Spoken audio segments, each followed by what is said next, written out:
एका गरीब भक्ताने महादेवावर इतका विश्वास ठेवला की शेवटच्या क्षणी सुद्धा तो ओम नमः शिवाय म्हणत होता.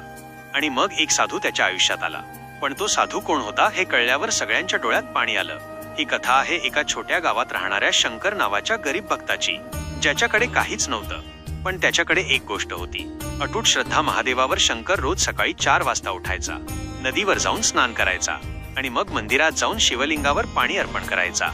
तो रोज 108 वेळा म्हणायचा, ओम नमः शिवाय, ओम नमः शिवाय. गावातील लोक त्याची थट्टा करायचे. कोणी म्हणायचं, देव काही मदत करत नाही, इतकी पूजा करून काय फायदा. पण शंकर नेहमी हसून म्हणायचा, महादेव माझी परीक्षा घेत आहेत. एक दिवस भयंकर संकट आलं. शंकरच्या घराला आग लागली, सगळं जळून खाक झालं. अन्न, कपडे, पैसे काहीच उरलं नाही. त्याची बायको रडत म्हणाली, आता तरी तुझा महादेव मदतीला आला का?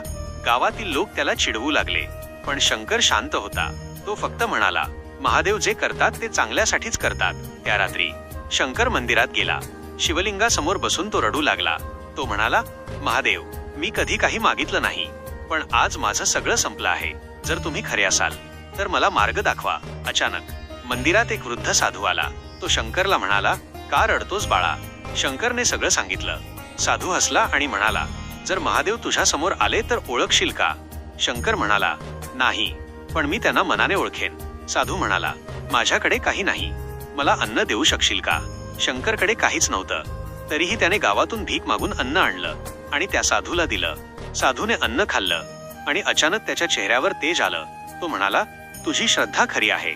आणि पुढच्या क्षणी तो साधू महादेवाच्या रूपात बदलला. संपूर्ण मंदिर प्रकाशाने भरलं. महादेव म्हणाले, मी तुझी परीक्षा घेत होतो आणि तू ती पास झाला.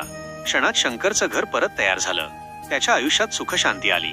मित्रांनो, देव कधीच भक्ताला सोडत नाही, फक्त श्रद्धा आणि संयम असायला हवा. अशा अजून महादेवाच्या कथा पाहण्यासाठी चॅनल सबस्क्राईब करा आणि व्हिडिओला लाईक करायला विसरू नका.